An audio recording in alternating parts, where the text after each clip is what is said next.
With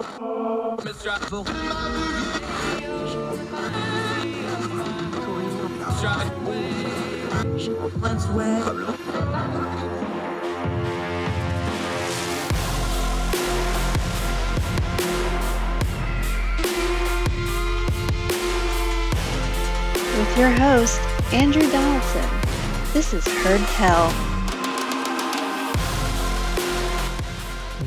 Welcome to Heard Tell. It is Tuesday, April the 26th, year of our Lord 2022. So glad you could join us.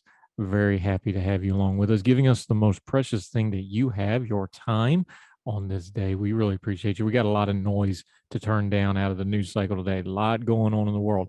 Going to go over to China, Beijing, and Shanghai. A lot of COVID news coming out of there. There is shutdowns, there's lockdowns, there's commerce being interrupted. There's a lot of bad stuff going on over there. Now it's spreading to Beijing. What's going on in China with COVID? We will cover that in just a little bit. Also, Joe Manchin. Remember the last 2 years we've been told about how Joe Manchin was just going to get run out of West Virginia on a rail? Well, we got some polling numbers, and turns out none of that was true. We'll talk narratives. We'll talk Joe Manchin, talk a little West Virginia. You know, I like to talk about West Virginia. We're going to do so in just a little bit, cover Joe Manchin a little bit more. Also, ending the program, fun story, we're going to talk about the science of twisting off an Oreo and trying to get the cream filling to come off evenly, or which one of the two cookies does the cream filling stick to. MIT's on the case, one of the great institutions in our land. They've developed a device to try to test this. A little bit of a lighthearted story about Oreos and the Oreo meter. Yes, it's the thing, an Oreo meter. We'll cover that a little bit later on the program. Great guest today, David McGarry. He's got a piece out where he's writing about a surveillance program, more privacy concerns, more law enforcement outreach concerns.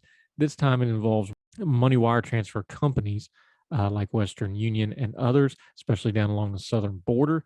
They are using this data, but they're making it a law where they have to run it through a third-party private company storage house.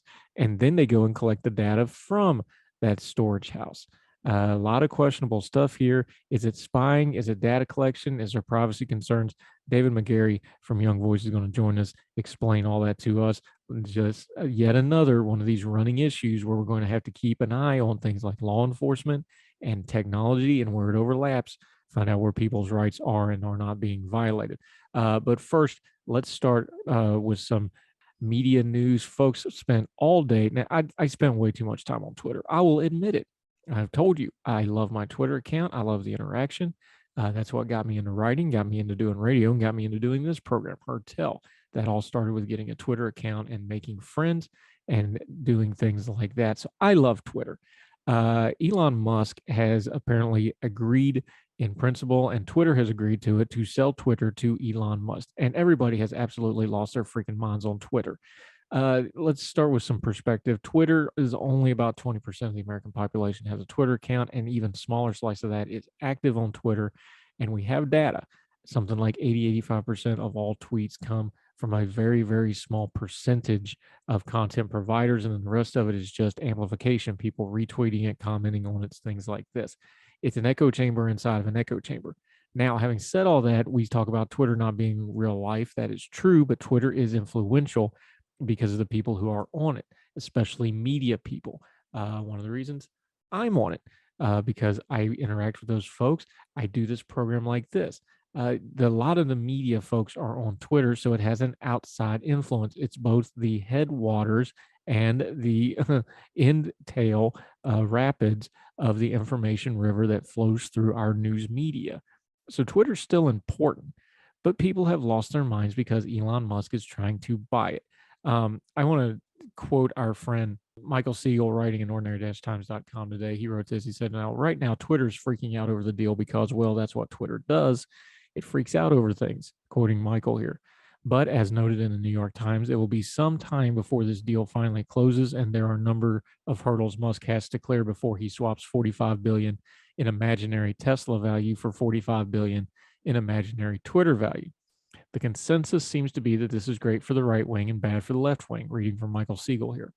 The basis of this is Well, I'm not sure what the basis of that belief is. No one knows that Elon Musk's politics are, least of all, what he will do if he takes over Twitter. The panic celebration is a reaction to Twitter's prior policies, which has a bit of a left wing slant, banning President Trump after the January 6th riot, banning COVID deniers like Alex Berenson, and generally speaking, being more quick to ban racist white right wing trolls than the moronic left wing trolls.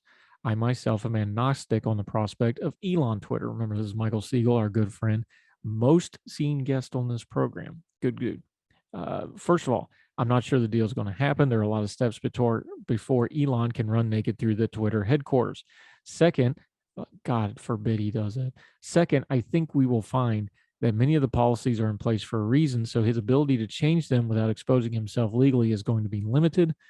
Third, while he talks a big talk, no one knows what's going to happen to translate into actual corporate policy.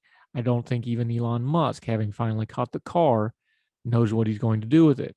If I were a betting man, this is Michael Siegel writing in ordinary-times.com, I would be on marginal changes that leave right wingers disappointed and left wingers relieved. But ultimately, this is a very inside baseball thing. While Twitter has a lot of power in the media, its reach into the real world is extremely limited. And maybe if people carry out their threats and leave it, they'll realize just how limited that reach is. Michael Siegel writing there. That's why they don't leave, or if they leave, they don't go for long because they realize they need Twitter to be relevant in their business and or social media pursuits. What do we make of all this? Look, I really didn't want Elon Musk to buy Twitter. I've been pretty open about that. I was skeptical that he could buy it and put together a package to do so. I still slightly am because this has got to go through regulatory approval. So we'll see. Maybe this does go through. If I'm wrong, we say we're wrong. That's what we do here. We just do truth. We don't lose any points for being wrong. We just say we're wrong, adjust, and move forward. So if I'm wrong on this, I'm wrong on it. I wish it wasn't true, but is it going to be that big of a thing? I don't know. Musk has the attention span of usually about 11 minutes. It's part of his genius and his faubles as a human being. He has these spurts of things where he does stuff. We'll see how long Twitter keeps his attention. The other thing about social media companies we need to understand, we talked about this with the true social media that Donald Trump is hilariously failing at. Social media is a very, very tough platform to run. It's not like running a normal website. Twitter and Facebook and Instagram and places like this have armies of engineers to keep these things running. They're highly technical. I know it sounds great for people to say, like, we're going to put out the algorithm open source so everybody can, folks, unless you can recode, you're not going to understand what that algorithm says. Now they can tell you the parameters of it and things like this. I don't understand it. I really don't. I know there's this fanboy fascination with Elon Musk because of all the various things he does. I love the SpaceX stuff. I don't like the Tesla stuff for reasons we've talked about before. I'm skeptical of it. But folks have absolutely turned him into an avatar over the last couple of days that he's going to fix all their complaints over social media. No, he's not. He wouldn't know how to. And frankly, him tweeting about something and him running a multi-billion-dollar company is two very different things.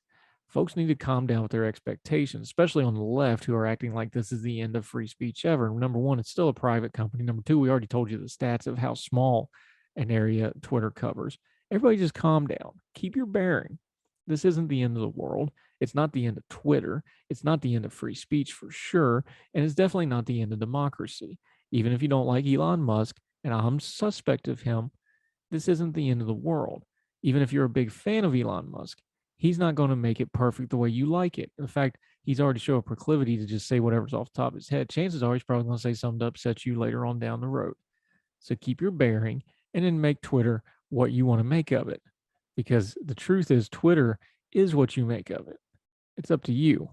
Don't blame other people if you're having a bad Twitter experience. Change your timeline, change who you follow. Follow me, because you should be anyway. More tell right after this.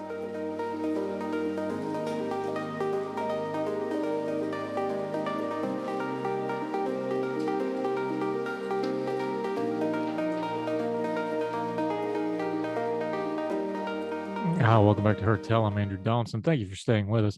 Let's talk narratives for a minute. Now, that word just gets abused and used and thrown around, but it is true. News media has narratives, especially with social media. Once you put those two things together and you start chasing things like trends and going viral and things like that, Narratives definitely are a real thing. It gets in people's heads. People, call it common, call it whatever you want to, but once the general consensus becomes something specific, it's really hard to get people off that thing. The other aspect of this is that social media can distort what that consensus is, can distort what that consensus is, and it doesn't always make it reality. So, over at Morning Consult today, something very interesting, something a little near and dear to my heart because I've written about it a whole bunch, including in Washington Examiner magazine, that people reacted to. But Senator Joe Manchin from the great state of West Virginia. It's so funny because I was just in West Virginia visiting some family and we were discussing this very item. Now, the internet told us that West Virginia was mad at Joe Manchin, that West Virginia was going to run Joe Manchin out on a rail because he wasn't supporting Build Back Better and he wasn't progressive enough and he wasn't a good enough Democrat, and go pick whatever narrative you want from the last 2 years. Joe Manchin's a horrible, wicked human being, according to some folks, because he was not supporting the president's agenda. Now, there's two sides to this. Is sure, if you're a Democrat, and especially if you're more progressive than he is one of the more conservative Democrats in national office, I can see where you're frustrated with him. I get that. The other part of that is I always want to ask these people, is they're like, well, throw him out, is, well, he's the only Democrat that's going to win a Senate seat in the state of West Virginia. Would you prefer to not have control of the Senate? They never seem to answer that portion of that equation. But nevertheless, let's move on. Senator Joe Manchin, reading from Morning Consult here, has faced the wrath of progressives nationwide during Joe Biden's presidency for killing a range of domestic agenda items on voting rights, social spending programs, and climate change. But at home in West Virginia, Morning Consult political intelligence data suggests the moderate Democrat knows exactly what he's doing.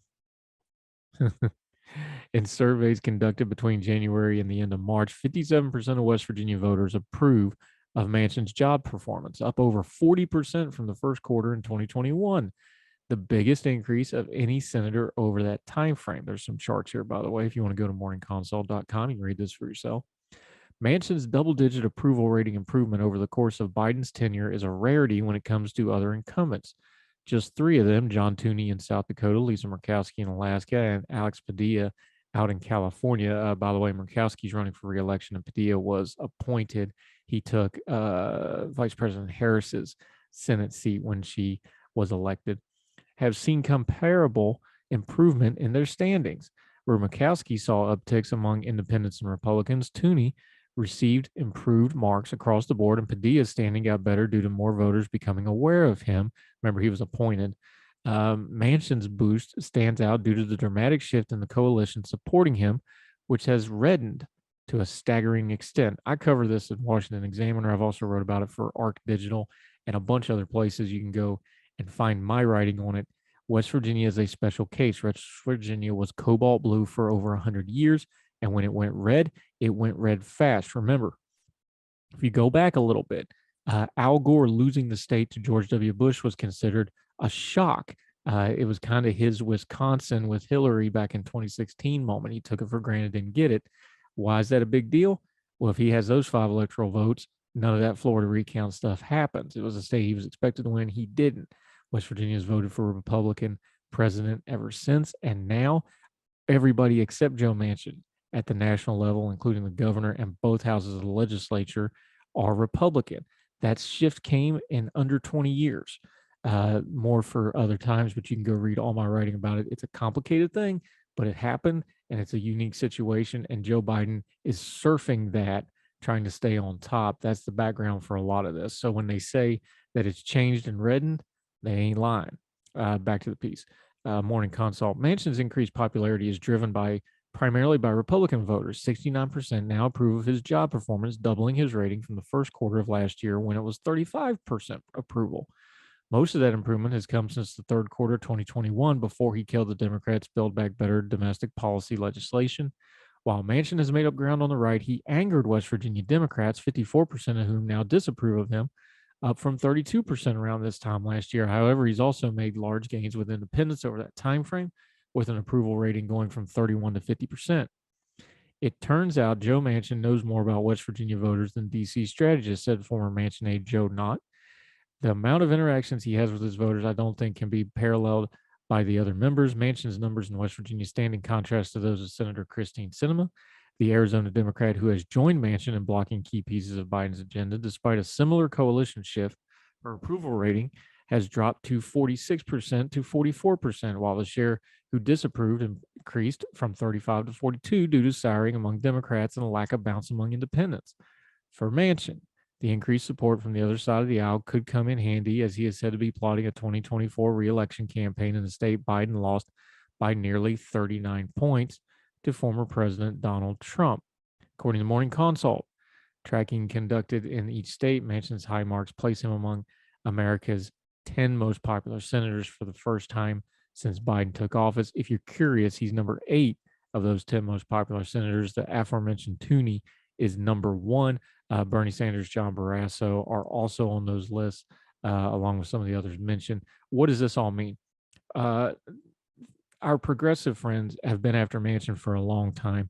I've wrote about this before. This is a very personal feud with them. There was a conference call back when he ran for his first reelection in the Senate. The Progressive Caucus really, really wanted some concessions out of him because Bernie Sanders had done decently well in a primary in the state of West Virginia. This is way back when. And there was some cursing involved. There was some telling each other to go to hell involved, these sorts of things. They don't like each other. So the progressives have had it out for Manchin ever since. Now, the reason I tell you that is because there's this idea in the media, and Twitter especially, and social media was all over this during the last 2 years or so of the Build Back Better stuff, that there was going to be a progressive backlash in the state of West Virginia, and they were going to run Manchin out on the rail. That was folly. That was never going to happen. The progressive candidate that they ran in the Democratic primary against Joe Manchin and ran in the general election against the other senator from West Virginia, Shelley Moore Capito, was a very progressive lady named Paula Jean Swearingen. She lost in the primary to Joe Manchin by 40 points. She lost in the general election to Senator Capito this last cycle by 42 points. It's a fallacy. It's a fantasy. It's not going to happen. Now, West Virginia being deep red is not a settled thing. I don't think that's going to be permanent. At some point, it's going to come back around a little bit. Anytime you have a swing that big, it will come back around somewhat. There's a generational thing going on. There's a demographic thing going on. West Virginia is demographically bleeding to death. In the next 10 to 15 years, you'll see those numbers balance out a little bit. But in the meantime, what's this tell us about narratives? If you talk to people in West Virginia, if you listened and watched and read writers, not to toot my own horn, as the great Arn Anderson would say, but toot, folks that actually know what Joe Manchin is about and know about West Virginia and understand how these things work because you pay attention to them, not because we have special insight, just because you got to pay a little bit of attention.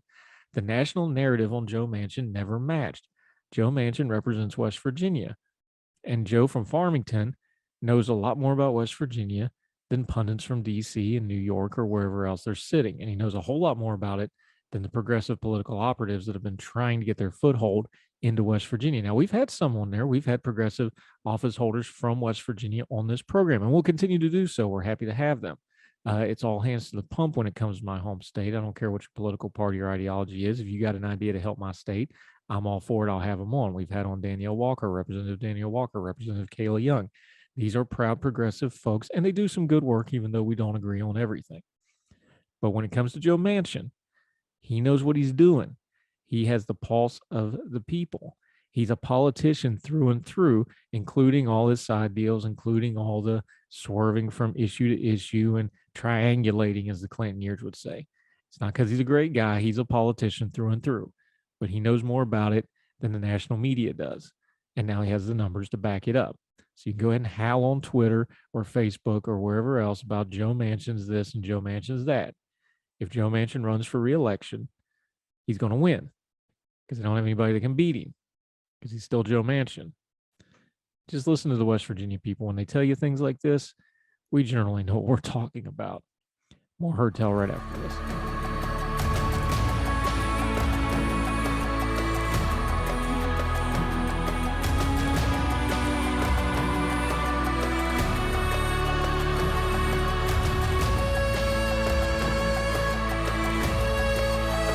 Welcome back to Heard Tell. Okay, This may come as a shock to you. Some of you may need to sit down for this, especially those of you out in overflow that couldn't get into the service. The government might be spying on us again. We're going to go to another one of our Young Voices contributors, all the way out in Los Angeles, California. David McGarry, how are you, sir? I'm doing well, sir. Thank you so much for having me on. Thrilled to have you. He's another one of these great Young Voices contributors that we're so proud to partner with. He's written all over the place, American Spectator, other places that you'll notice. This particular piece comes out of the Center Square, though. And just to kind of set it up for us, David, this is not a new thing, but this is kind of a new take on it. They're going after, in this particular case, things like Western Union. And the bigger problem here is we're going through a third party private entity with the government subpoenas and investigation. This on its surface looks like a hot mess. What did it look like when you started looking into it? Well, the further you dig into it, the hotter the mess gets. The government is forcing these credit transfer businesses like Western Union to provide an incredibly wide set of data to a private entity that basically compiles and holds on to this data for law enforcement agencies across the country to access without any kind of warrant or supervision. Now, is that purposeful? Because it seems odd that they would go through a clearinghouse. I understand on their end why they're doing it. It's nice and easy. But when you get into the numbers here, it looks suspicious to me because I'm not super great at math, David. Help me here. They were going in this particular case with Western Union and Max Transfer, which is very popular for like migrants, people like that sending money to Mexico, for example. But most people would know Western Union, what that is. What they were going after here was they really wanted about 8 summonses that they were looking at, but those 8 summonses through customs requests, that yielded 6 million records. Now, that math don't make sense to me. Is that as egregious as it sounds? Because that seems like they really kind of took an inch and went running with a mile here. Well, if anything, it's more egregious than it sounds because these custom summonses, which is the type of subpoena that Homeland Security Investigations was using to gather this data, are explicitly limited to apply to certain types of investigations. It is expressly not to be used for bulk data gathering. So they are violating their own rules. And although, of course, the government insists that all of its actions were above board and nothing was done that was wrong, all that it took to stop these activities was one letter from Senator Ron Wyden of Oregon inquiring after this, and suddenly all of this activity was shut down. Now, there's sins of omission and commission. Isn't it kind of looks on the reason this wasn't illegal is just because nobody thought to write a law about it yet? Is that kind of the take you took on it? And then as soon as if they quit that quick, they knew this was probably shady and were doing anyway. So yeah, it's probably not in the letter of the law, but that's just because nobody had actually tried it before. Is that kind of the feel you got with this? Well, I'm not sure about that, to be completely honest, because there's still a lot that we have to find out. Exactly who at HSI headquarters knew about this and when is still a little bit up in the air. We know for a fact that the agents involved with this behavior were not actually going through the prescribed legal and privacy reviews that they're supposed to complete before they open or before they take these kinds of actions. So might it possibly technically be within the letter of the law? I doubt it. Small chance. But as I said, they violated their own regulations to get to this point. So it doesn't seem to me as if they're acting legally. Yeah, David McGarry joining us from Young Voices. All right, you already mentioned it, so let's talk about it. Ron Wyden, senator from Oregon, he's the one that got involved with this. How did he get involved with it, and what was he actually doing that led up to him looking into this and getting? Was it a constituency thing? Was it an investigation thing? How did that happen? So Wyden has actually been very good on these issues of privacy of late. He called out Operation Whistle Pig, which was a Border Patrol agent opening an incredibly extensive investigation into a journalist on very flimsy evidence. He called out CIA data gathering earlier this year, and now he's targeting HSI. I mean, the man just cares about an issue that all 99 of his partners in the Senate should also care about. But let's face it, for whatever reason, political or otherwise. They don't seem to, but the man's made it a priority and part of his political package and his resume. And I think he should be commended for that and supported for that, even though there's plenty of his other policies and beliefs that I disagree with. Yeah, and Ron Wyden is a Democrat from Oregon. Oregon, of course, being more of a leftward-leaning state, especially the Portland area.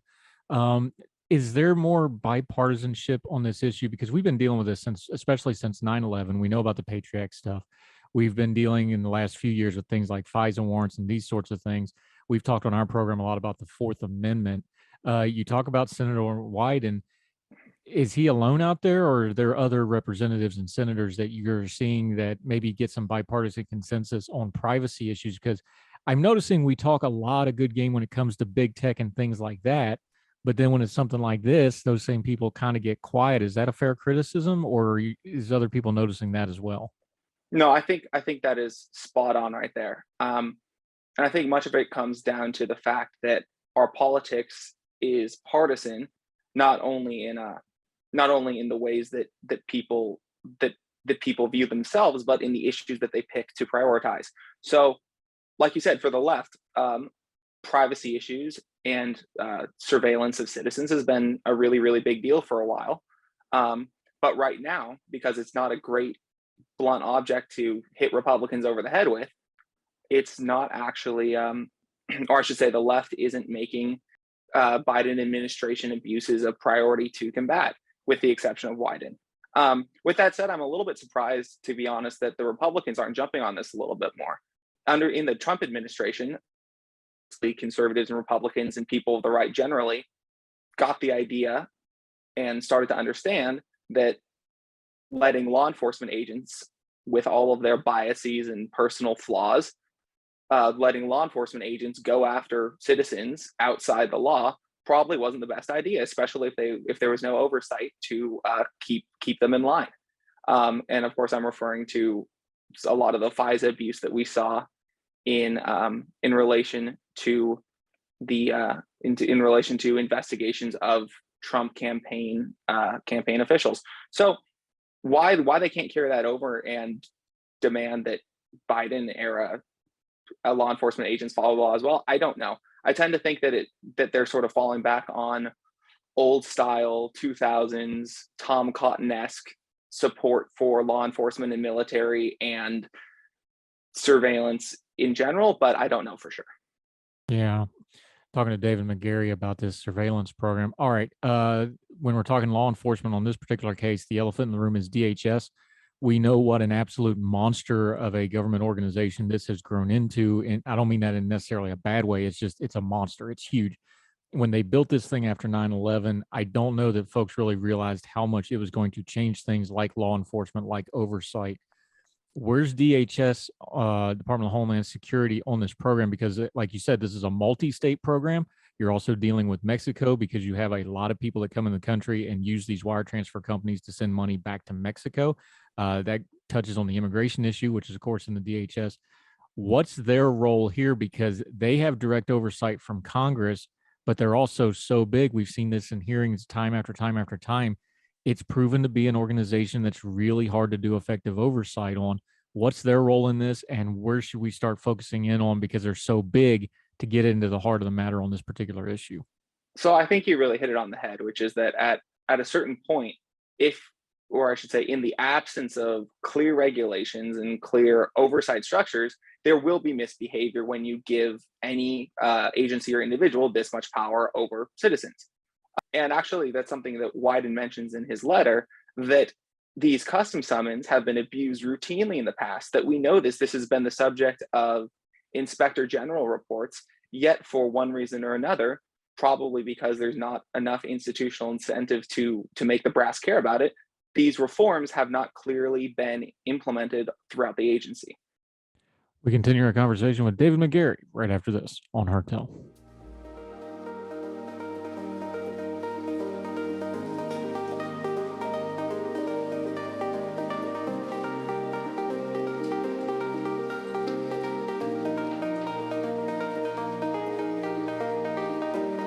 Talking to David McGarry. You bring up the point that I think is apropos here is okay. Anytime you're dealing with the legislative branch with Congress, whether it's the senators or the House of Representatives, the only way you really get anybody to do anything is pressure. You talk about it here. Do you see any other way that some of the surveillance stuff is just bringing it to the fore and citizenry having to put pressure on Congress? Because I understand Senator Wyden's taking the lead on this, and God bless him for that. That's one out of that's 1 out of 100, like you pointed out earlier. There's 99 other ones. What should the citizenry be doing once they find out about an issue like this to kind of bring that pressure to bear? I think this is the classic: call your senators, call your representatives, call advocacy groups. If you're on the fence in an election and one candidate supports privacy and the protection of privacy, and the other one doesn't, if they seem to otherwise be similar in, say, a primary or even maybe a general election in certain districts, let that be your defining vote in the absence of other important concerns. I mean, obviously, it's a balance. We can't become one issue voters, but at the same time, as citizens, we can make our voices heard on the phone, in emails, in surveys. Opinion polling means a lot these days when it comes to the way that these folks run their campaigns. And then for the rest of us who are maybe involved in some kind of writing, or even for citizens who just like to repost things on social media, let's spread the word about this. Let's talk about it. I mean, there's no shortage of news on this front. As I mentioned, we have Operation Whistle Pig, where this rogue border agent was just launching the full powers of multiple different agencies against a reporter because he thought that she might be involved in something unsavory. Didn't go through any kind of oversight protocols. Didn't follow any kind of process, really. Just decided that he wanted to use the immense power that he had at his disposal to dig through her entire life, and he did that. On top of that, you have, like I mentioned before, also the Wyden expose on the CIA's what they call data queries, where they were gathering quote unquote incidental data on Americans because they could, or at least they felt that they could. And then now Cato is involved in some FOIA lawsuits, to get the FBI to disclose more information about these informal, basically investigations. Of course, they don't call them investigations, but basically the FBI has been launching investigations into all sorts of political groups that they perceive to possibly be threats, and they found a workaround that they feel will allow them to get away with it. And until someone somewhere says something, they're going to keep doing it. And I think that people like Wyden are really kicking the ball off, and it's our job to support them and spread the word. Let me ask it this way: has the word privacy gotten too buzzwordy? Have we got to the place where it's not having the impact it should when we talk privacy issues? And maybe we should focus a little more like, this is a law enforcement issue. Like, okay, this is data collection and privacy and a law enforcement issue, and separate that from when we're talking about something like big tech, where you're talking about consent agreements and third parties, and it's a little bit different beast. Do you think the buzzword is getting in the way here a little bit, where people just hear privacy and they're like, oh, another privacy thing? Should we be more specific in our language when dealing with this issue? Like, look, this is a law enforcement issue. This affects a lot of people. This is a digital copyright issue. This is going to affect you in a different way. Would that specificity be helpful here? Because I wonder if we're not just making a lot of white noise about privacy, and we're kind of losing folks when we're trying to talk about really important issues here. Yeah, I couldn't agree more with that. Like I point out at the end of my piece, spying in the 21st century isn't the sexy cloak and dagger James Bond driving away in a fast car and leaving an explosion behind you. It's someone sitting at a desk in some basement office, typing in some kind of search query, or going through filling out the legalese of a subpoena, or what have you. These are little specific actions that, like you said, we should be more specific about, explaining exactly how certain agencies in the government are snooping and spying on citizens. Um, like I- like I like a like I was saying before, there's so many examples of these abuses, and we have an idea of spying, or of government surveillance rather, as what I call big brotherism. And if you've read 1984, which I assume you have, and a lot of the people listening have as well, um, most of Big Brother surveillance come from a single method of basically putting cameras in as many rooms as possible. But that's not the way that surveillance works in the real world in the 21st century. It's much more of death by a thousand cuts. There's so many little ways that the federal government has access to your private life and your private details that essentially, if it wants to, for whatever reason that it sees fit, it can indeed intrude on you. David McGarry, outstanding stuff on this. We'll have you back on because this issue's never going to go away. It's just going to get worse and worse, I'm afraid. Till we have you back on the show, though, let folks know where they can follow you, what you got going on, and how they can keep track of what's going on in the world of David McGarry. Yeah, please follow me on Twitter at David B. McGarry. Also follow my work with Young Voices. You'll find my profile on the website. I'm writing and getting published consistently on privacy issues, on tech and personal security issues. So I would love to get my message out as far and wide as possible, and I can't wait to come back on. This has been a lot of fun. Yeah, anytime. That's McGarry with 2 R's and an A, McGarr. Not like them other McGarrys that spell it differently. Make sure you get it right. David McGarry, great stuff today, my friend. Appreciate your time, sir. Thank you so much, sir.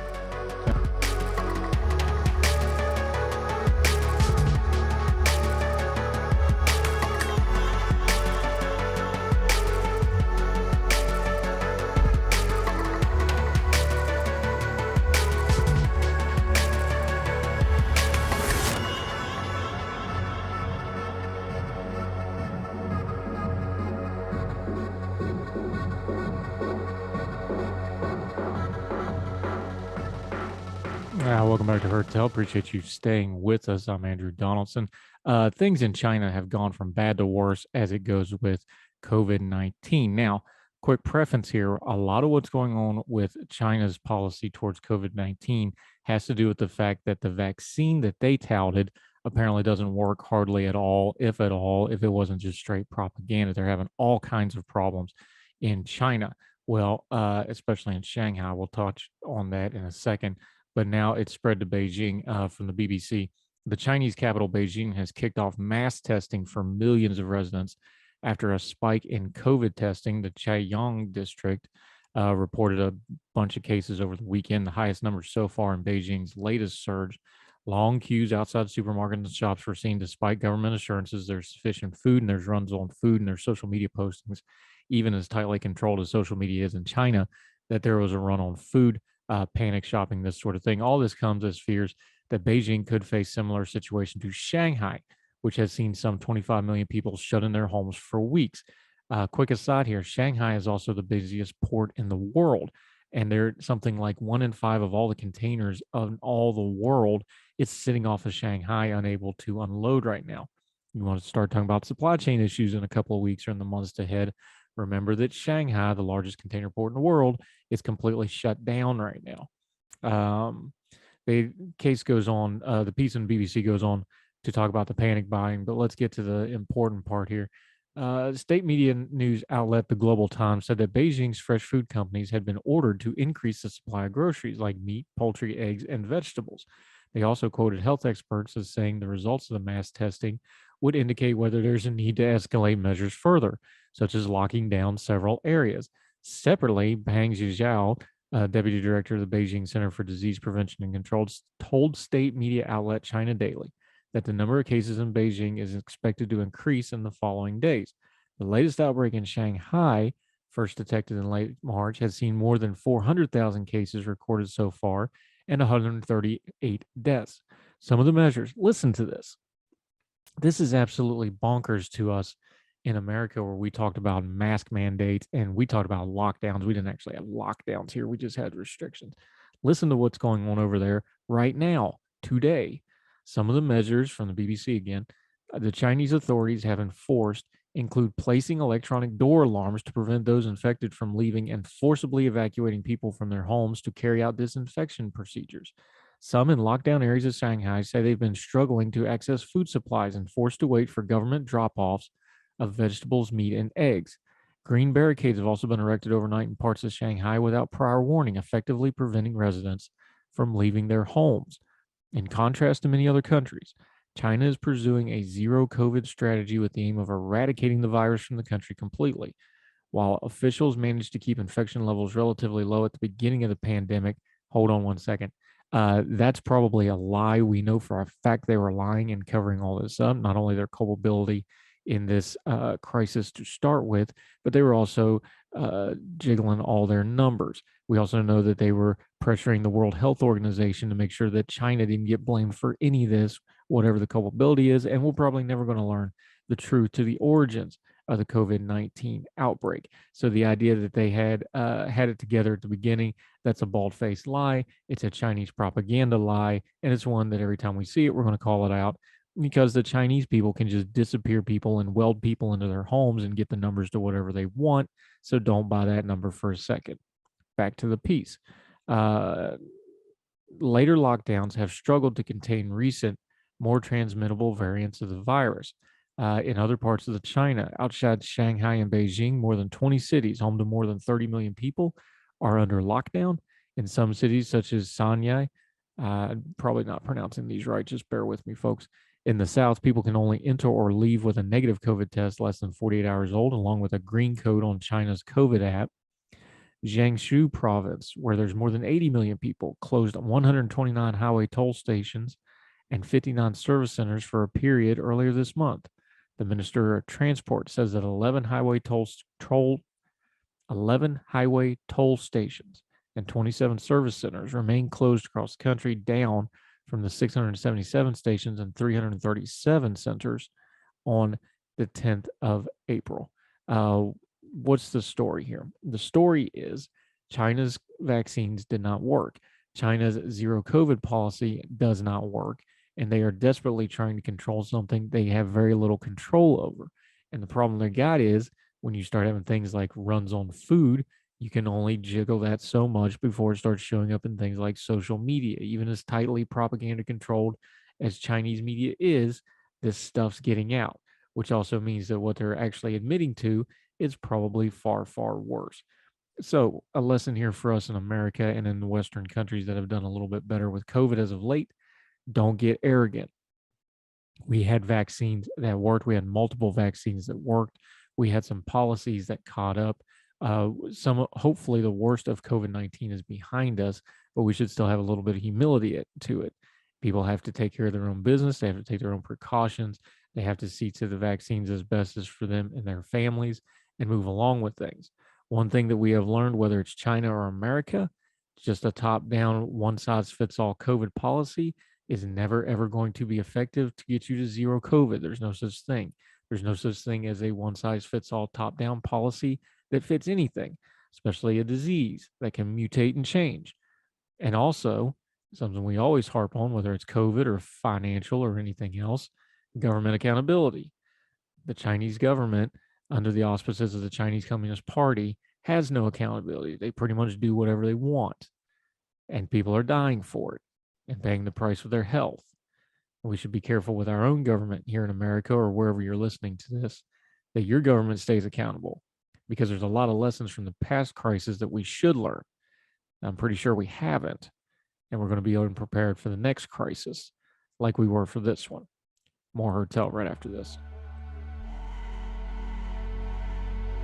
Now let me see you go off like a bomb.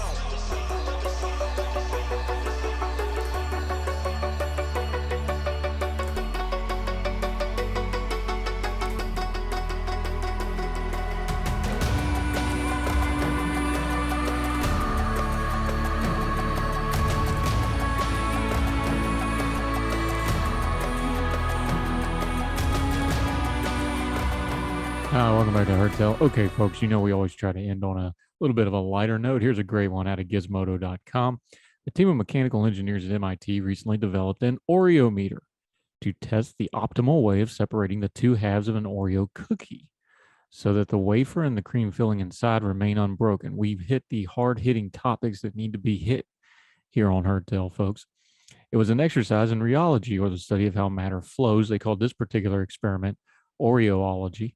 The fluid in this case was the cream filling, a soft solid the team classified as mushy, meaning it's not very brittle, unlike a cracker, or relatively soft like a bread. Oreo cream is a yield stress fluid, a group that includes cookie dough, concrete, and lava. Seems like an odd grouping of things. Nevertheless, they're smarter than us. Take the word for it. They are fluids that act as soft solids, meaning that they only flow or change shape when enough stress is applied to them. In the case of the cookies, that stress either comes from your hands opening the cookie or your teeth cutting into the chase. The team built their Oreo meter to test how different types of Oreos separate, paying particular attention to the cream distribution across the two wafers once the cookies split. Their research is published today in Physics of Fluids. Again, reading from Gizmodo, our favorite twist was rotating while pulling Oreos apart from one side as a kind of peel and twist, which is the most reliable for getting a very clean break. Any 6-year-old could have told you that one, folks, said Crystal Owens, a mechanical engineer at MIT, and the lead author of the new paper in an email to Gizmodo. Peeling is intuitively well known to cause adhesive failure, like when you want to remove a sticker from a surface without tearing the sticker itself. The Oreo meter isn't capable of peeling, so the team used it to twist the cookies. The cookie goes between the two clamps, and rubber bands on the clamps adjust the torque on the wafers. As pennies are added to the chambers on one side or the other, the clamp rotates, separating the cookies. The researchers found that the cream would often stay on one side or the other, rather than, however, they believe the result of how the Oreos are manufactured more than anything else. They tested regular Oreos as well as the Dubba and Mega stuffed varieties, which have more cream filling, and did not report any apparent correlation between the amount of cream and how cleanly the cookies separated. The team made the Oreo meter from open source, so anyone can build their own device and collect data on Oreo separation and shear. Fry would be proud. Come on now, like you never took an experiment in how to separate Oreos, which usually turned into an exercise in getting to eat extra Oreos. That'll do it for Herd Tell today. So glad you decided to join us again. However you're watching and or listening, we sure appreciate it. Make sure you're subscribing on the YouTube channel, on all the podcasting platforms.